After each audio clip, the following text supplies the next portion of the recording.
আসসালামু আলাইকুম।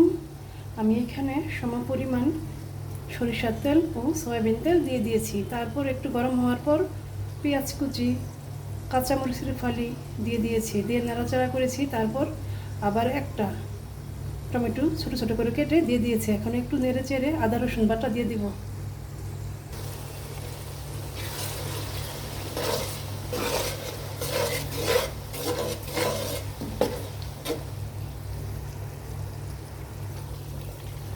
আমি এখানে জিরার গুঁড়া, ধনিয়ার গুঁড়া, লবণ দিয়ে দিয়েছি পরিমাণ মতো। এখন একটু নেড়ে চেড়ে পানি দেব।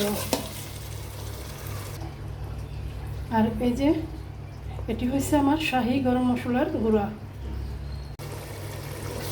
আমি মশলাটা ভালো করে কষিয়ে নিয়েছি। এখন আমি সিদ্ধ ডিম, আলু দিয়ে দিব। ডিমটা আমি কেচে নিয়েছি আগে।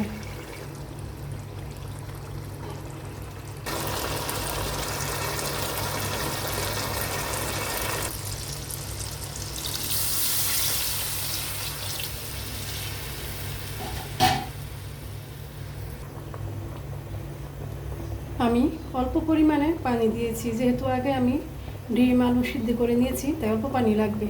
এখন আমি রান্না করে ডিম আলু তুলে নিয়ে তারপর পোলার চালটা দিয়ে দিব।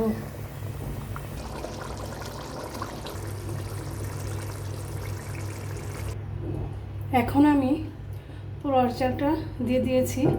তারপর পুদিনা পাতা, ধনিয়া পাতাটা হচ্ছে বিলাতি ধনিয়া পাতা, আমি হাতে ছিঁড়ে দিয়ে দিয়েছি।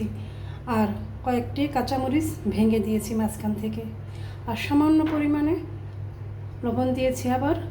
আর আরেকটু গরম মশলার গুঁড়া দিয়েছি। এখন আমি নেড়ে চেড়ে একটু কষিয়ে যাতে চালটা সিদ্ধ হয়ে যায় সেই পরিমাণে আমি পানি দেব। আমি নর্মাল ঠান্ডা পানি দেব। আমি একটু গোলাপ জল দিয়ে দিব। এখন আমি আলু আর ডিমটি দিয়ে দিব।